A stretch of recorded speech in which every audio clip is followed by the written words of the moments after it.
नमस्कार, मैं हूं अंकुर और आप देख रहे हैं सत्य हिंदी। एक नजर अब तक की सुर्खियों पर। कांग्रेस के राष्ट्रीय अध्यक्ष मल्लिकार्जुन खड़गे ने गुरुवार को दिल्ली में महिला कांग्रेस के राष्ट्रीय सम्मेलन को संबोधित करते हुए कहा कि हमने पीएम मोदी से सदन में मणिपुर पर चर्चा की मांग की, लेकिन वो नहीं आ रहे थे। वो तब आए जब हमने लोकसभा में अविश्वास प्रस्ताव रखा। ऐसे लोग देश की क्या हिफाजत करेंगे, देश के लिए क्या बलिदान देंगे? अगर राहुल गांधी मणिपुर जा सकते हैं तो पीएम मोदी क्यों नहीं? मणिपुर में जो लोग मारे जा रहे हैं, लेकिन पीएम मोदी चुनाव प्रचार में व्यस्त हैं। भाजपा जोड़ने का नहीं बल्कि तोड़ने का काम करती है। उन्होंने कहा कि अखिल भारतीय महिला कांग्रेस के इस राष्ट्रीय सम्मेलन में 2 दिनों तक चिंतन मंथन होगा और आगामी लोकसभा विधानसभा चुनावों की रणनीति होगी। इसमें खड़गे ने कहा, हम इस देश के लिए अपना योगदान दे रहे हैं, हम अपने लिए यहाँ नहीं आए हैं। राजनीति एक सेवा है। गांधी जी को क्या मिला? ना वो उस देश के प्रधानमंत्री बने और ना ही राष्ट्रपति, लेकिन अपना पूरा जीवन देश को समर्पित कर दिया, भारत को आज़ादी दिलाई। मल्लिकार्जुन खड़गे ने कहा कि मोदी जी बोलते हैं कि कांग्रेस ने 70 साल में क्या किया। कांग्रेस ने बैंकों का राष्ट्रीयकरण किया, बंधुआ मजदूरी से मुक्ति दिलाई, भूमि सुधार कानून लाया, गरीबों के लिए कई कार्यक्रम चलाए, 10 पॉइंट प्रोग्राम से देश में क्रांति आई। और भाजपा पूछती है कांग्रेस ने क्या किया? हमने लोकतंत्र और संविधान को बचा कर रखा, इसलिए आप प्रधानमंत्री बन पाए। देश को एकजुट रखने के लिए इंदिरा गांधी और राजीव गांधी ने अपने प्राणों का बलिदान दिया। कांग्रेस पार्टी के बड़े बड़े नेताओं ने देश के लिए अपनी जान दी। भाजपा के पास कौन सा ऐसा नेता है?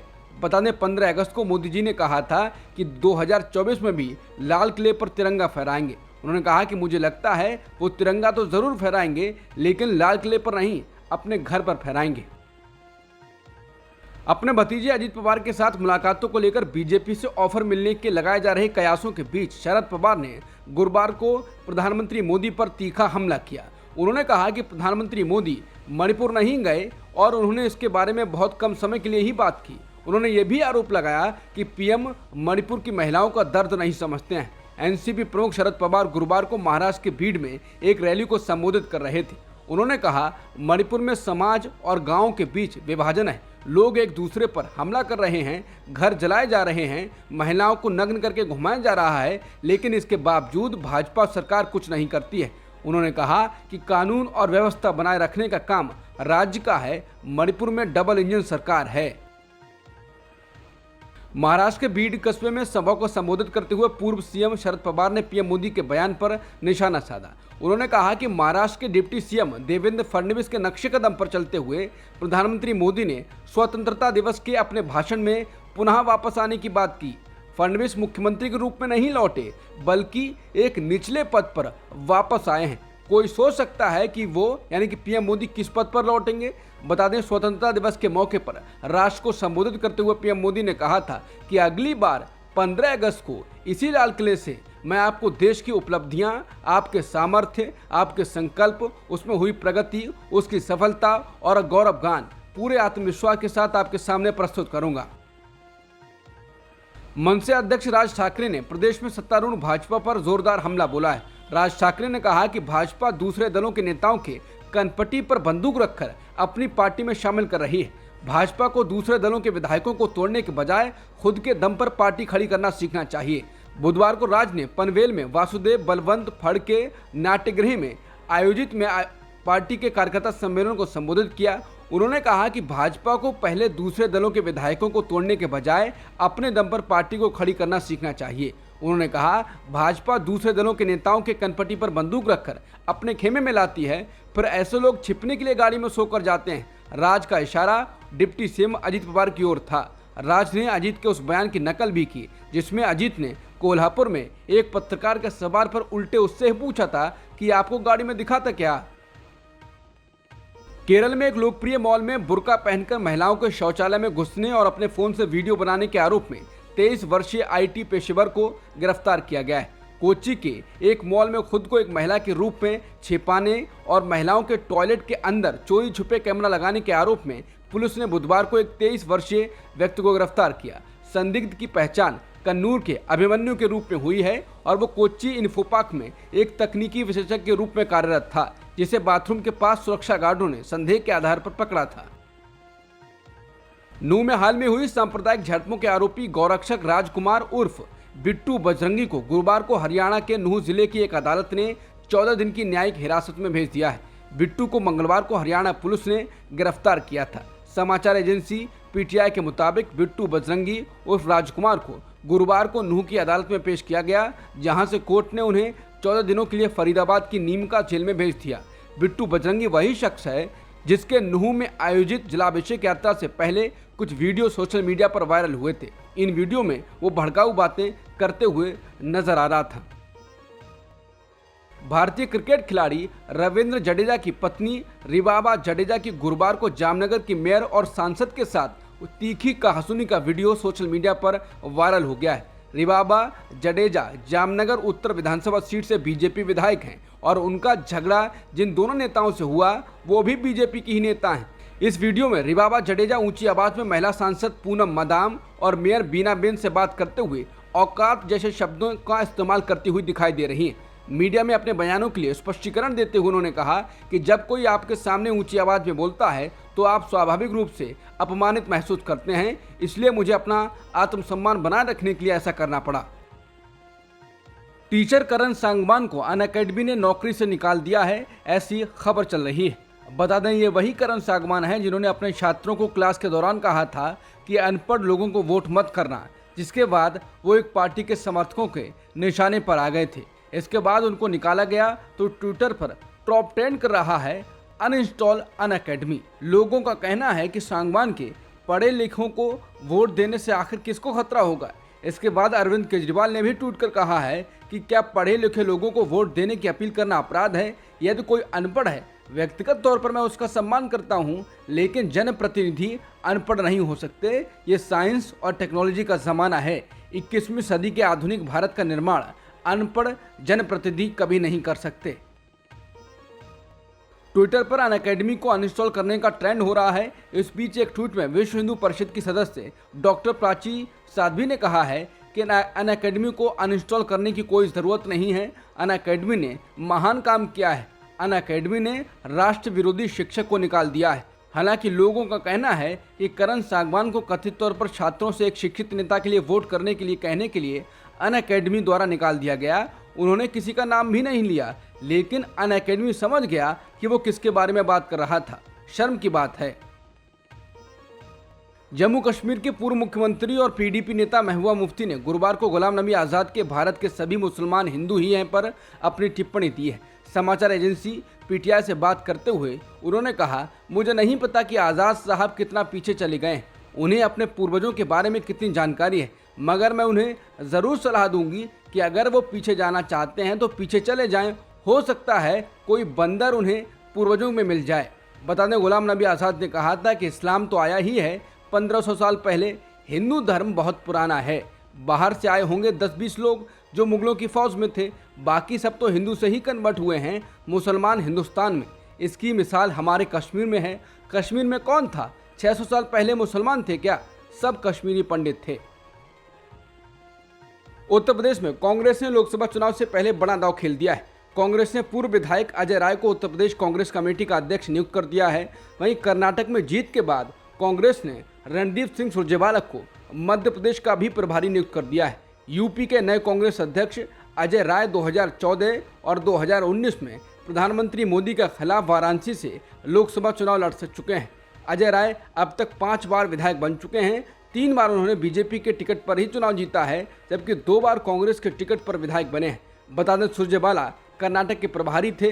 पिछले विधानसभा चुनाव में कर्नाटक में कांग्रेस ने उनके नेतृत्व में जबरदस्त जीत हासिल की, जिसके बाद पार्टी का उन पर भरोसा बढ़ा और उन्हें मध्य प्रदेश की भी कमान सौंप दी गई है।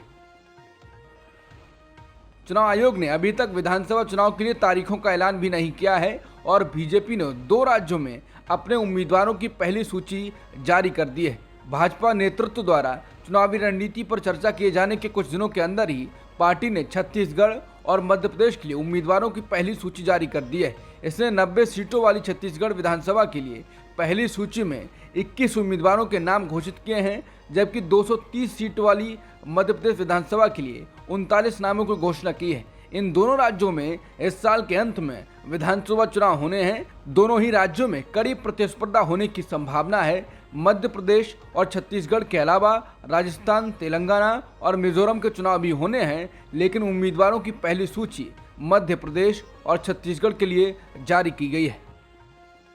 मध्य प्रदेश विधानसभा चुनाव के लिए बीजेपी ने अपनी जो पहली सूची जारी की है उसमें 39 सीटों पर अपने उम्मीदवारों के नामों की घोषणा की है। आपको बता दें कि ये सभी 39 सीटें वो हैं जिन पर बीजेपी 2018 का विधानसभा चुनाव अपने प्रतिद्वंदी कांग्रेस पार्टी से हार गई थी।